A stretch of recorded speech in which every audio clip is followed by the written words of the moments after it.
Ah les amis, avec tout ce qui se passe au Paris Saint-Germain les amis, ce qui se passe sportivement et extra-sportif les amis, je peux vous jurer qu'on pourrait en faire une série Netflix qui ferait un carton dans le monde entier. J'ai l'impression qu'il n'y a pas une semaine sans qu'il y ait quelque chose lié au Paris Saint-Germain, directement ou bien indirectement. Jusqu'à quand? Jusqu'à quand, les amis? Là, encore aujourd'hui. Ce matin, frérot, je suis là, je conduis, notification. Je vois écrit PSG, Aminata Diallo en garde à vue. Wesh, frère, qu'est-ce qui se passe? Après, j'ai l'article, j'écoute la radio, et effectivement, Aminata Diallo, joueuse du Paris Saint-Germain, internationale française, placée en garde à vue pour ce qui s'est passé, il y a quoi? Il y a une semaine de ça, jeudi 4 novembre. Un dîner a été organisé par le Paris Saint-Germain, il y avait le staff, il y avait les joueuses, dans un restaurant de Boulogne-Billancourt, en 92. Et à la fin de la soirée, à la fin du repas, Aminata Diallo et Keira Amraoui sont dans le même véhicule, et Amraoui se fait ramener chez elle. Et arrivé chez elle, il y a deux mecs cagoulés qui surgissent. Un guet-apens, frérot. Et on se croirait vraiment dans un film. On se croirait être, quand tu racontes, quand tu lis le truc, frérot, c'est un film. Un guet-apens. Elle a subi un guet-apens. Elle a été extirpée de la voiture par deux mecs cagoulés. Elle s'est fait littéralement tabasser. Des coups de barre de fer dans les bras, dans les jambes. Et Aminata Diallo, elle était là, donc présente, celle qui conduisait. Et elle, d'après ce qu'on peut lire dans l'article, elle a été retenue. Donc, à mon avis, il y avait une troisième personne. Elle a été retenue. Mais elle n'a pas été frappée. Et ce matin, une semaine après, la PJ de Versailles vient chercher Aminata Diallo chez elle pour la placer en garde à vue. Frérot, on n'est pas des saints. On a tous fait des bêtises. Je pense qu'on a tous été en garde à vue, frérot. Et quand ils viennent te toper chez toi, frère, hein, quand ils viennent sonner, je sais pas quelle heure ils sont venus, hein, mais généralement, t'as vu, ils venaient à 6 h, ça frappait, coup de perquise, on t'embarque. C'est que, frérot, généralement, quand t'es placé en garde à vue, c'est rare où tu y vas et que t'as rien à voir avec l'histoire.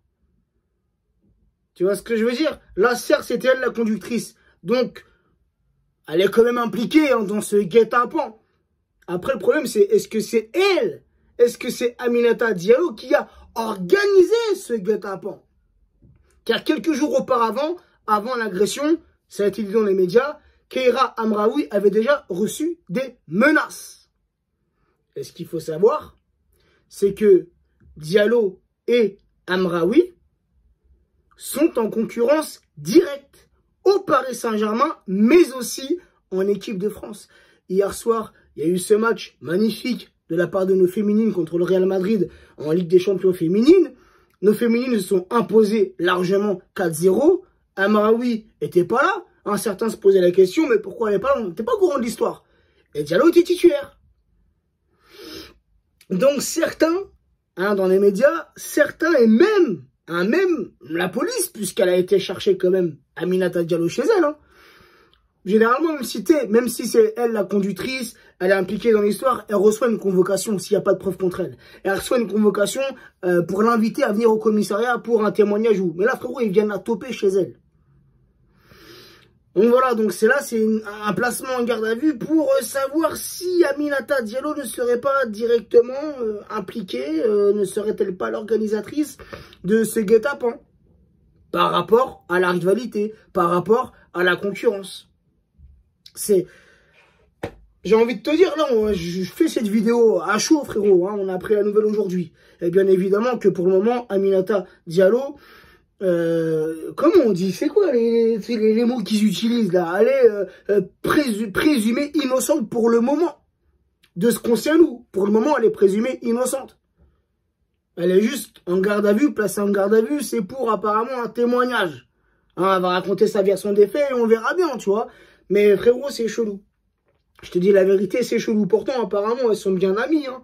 On a déjà vu, tu sais, parce qu'Amraoui, elle était au Paris Saint-Germain avant, elle est revenue cette saison après qu'elle ait fait un tour au FC Barcelone, tu vois.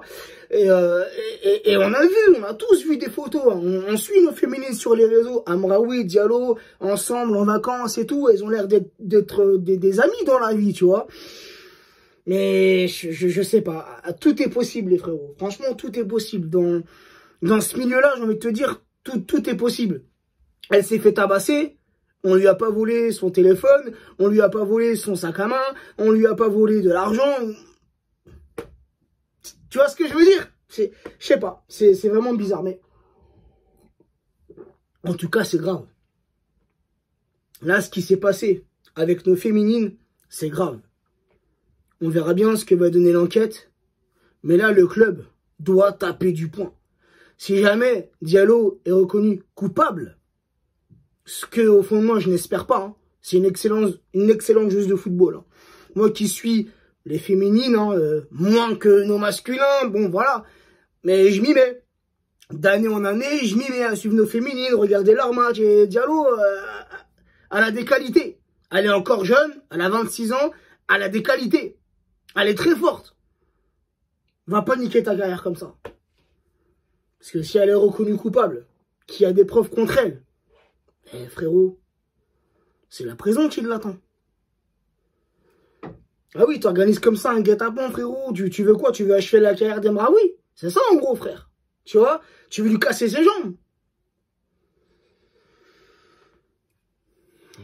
J'espère pas, j'espère pas. Tu vois, c'est incroyable quand même ce qui se passe, les gars. Et là, ça monte en puissance au Paris Saint-Germain. Tous ces faits divers, ça monte. Tu vois? On est habitué un peu avec, tu sais, les histoires de Neymar, un Neymar blessé, Neymar qui s'absente pour partir fêter l'anniversaire de sa sœur au Brésil, ou tu vois, voilà, il y a eu récemment les histoires de Keket avec Icardi et Wenda, hein, ça trompe Wenda, machin, ça revient, ça fait le canard, tu vois, Herrera avec le bois de Boulogne, avec le transsexuel, bon, tu sais, des fois, il y a de quoi rigoler, tu vois. Là, frérot, c'est grave. Là, c'est grave. Là, ce qui s'est passé, c'est très grave. C'est quoi le prochain fait divers? On a des joueurs qui sont en concurrence, ils vont payer un tueur à gage et on a un des joueurs qui va se faire plomber. C'est comment? Là, j'exagère. Mais il y a de quoi se poser des questions, tu vois. Et le problème de tout ça, les amis, le problème de tout ça, moi, ce qui me casse les couilles, hein, ce qui me casse les couilles, c'est qu'encore une fois, c'est le club qui va en prendre plein la gueule. Hein? On a le droit à des... Le Paris Saint-Germain n'est pas une institution. Le Paris Saint-Germain n'est pas respecté par ses propres joueurs. Maintenant, par ses propres joueuses. Le Paris Saint-Germain n'est pas un club autoritaire. Le Paris Saint-Germain ne sait pas gérer ses stars. Le Paris Saint-Germain ne sait pas gérer ce qui se passe dans le vestiaire. Ouais, depuis des années, c'est toujours la même musique. On entend toujours la même chose sur le Paris Saint-Germain. Et on a des joueurs, puis maintenant des joueuses, qui ont l'air de s'en battre les couilles.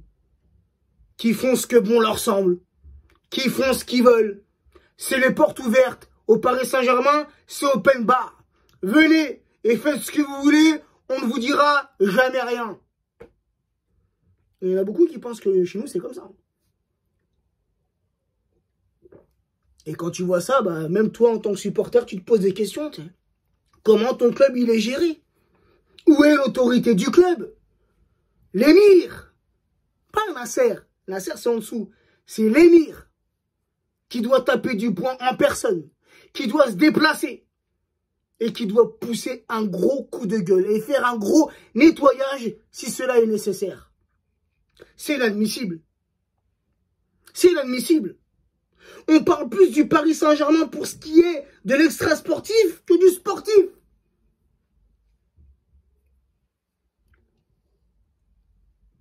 Et moi, ça commence à me casser les couilles, comme je vous l'ai dit. Désolé si je suis vulgaire. Mais ça m'énerve. Des gens comme ça qui ne sont même pas responsables de leurs actes, frérot. C'est quoi, ça?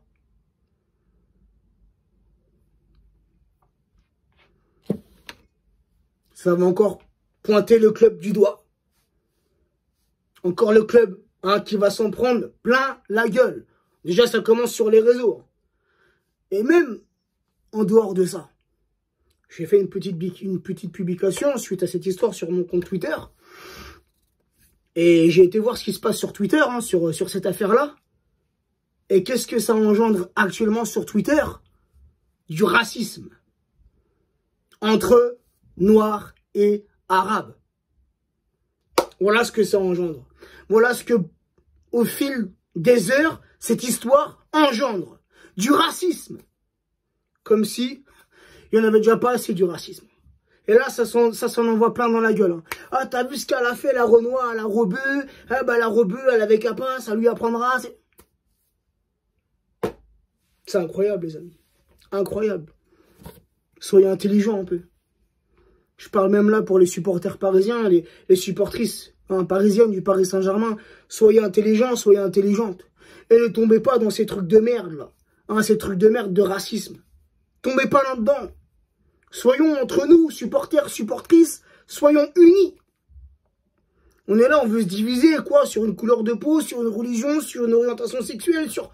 Non, on supporte le même club. On aime le même club. Soyons unis. Nous, on passe notre temps, on passe à se diviser. On se critique entre nous, entre supporters, hein, pour savoir qui est le meilleur supporter. Moi, je suis supporter depuis telle année, et puis moi, depuis telle année, oh, puis moi, j'ai tout connu, oh, puis moi, je sais tout. Eh, vas-y. Ça devient casse-couille. Voilà, ça devient casse-couille. Ah, j'ai poussé une gueulante envers nos joueurs, envers nos joueuses qui, pour certains d'entre eux, certaines d'entre elles ne respectent pas l'institution. Et là, c'est un autre coup de gueule envers nous, les supporters. Ça aussi, il y en a ras-le-bol, les amis. Hein, sur les réseaux, sur les Twitter, on se descend entre nous. On n'est même pas capable d'être unis. Dès qu'il y a un supporter qui poste quelque chose, qui tweet quelque chose, qui pose même parfois une question, on vient, on se fout de sa gueule, on l'insulte. Ouais, t'es un footix, ouais, tu sais rien, ouais, t'es supporter depuis le Qatar. D'accord. L'unité, les gars. L'unité entre nous, supporters. Déjà, on a tous les autres. Tous les anti-parisiens. Tous ceux qui détestent le Paris Saint-Germain, qui nous en mettent plein la gueule. On en reçoit plein la gueule tous les jours. Même de la part des médias. Même les médias français. Qui ne soutiennent pas le Paris Saint-Germain. Qui l'enfoncent. On est une famille. Soyons solidaires. En espérant que tout ce cirque s'arrête autour de notre club. À nos joueurs, à nos joueuses, soyez responsables. Eh, vous êtes majeurs. Vous n'êtes plus des gamins. Vous n'êtes plus des gamines. Il y a une concurrence, on l'accepte. Si jamais c'est parti de là, l'histoire. Encore une fois, on y met des guillemets. On ne sait pas beaucoup encore, à l'heure actuelle. Mais si jamais c'est parti de là, d'une rivalité, d'une concurrence, on accepte la concurrence. Et on essaie d'être meilleur que l'autre. Et c'est le meilleur qui joue, c'est le meilleur qui est titulaire. Ça, faut l'accepter, c'est partout pareil. Bref, je crois que j'ai tout dit. Et je voulais juste, voilà, vous faire partager mon ressenti et mon avis sur cette histoire. Voilà, là, ça a été, toi, on l'a su aujourd'hui. Et vas-y, frérot, ça va encore en parler demain, après-demain. Et qu'est-ce qui va se passer dans les jours qui arrivent? Qu'est-ce qui va encore se passer? Quel fait divers on va nous sortir? Bref, prenez soin de vous. Ciao la team.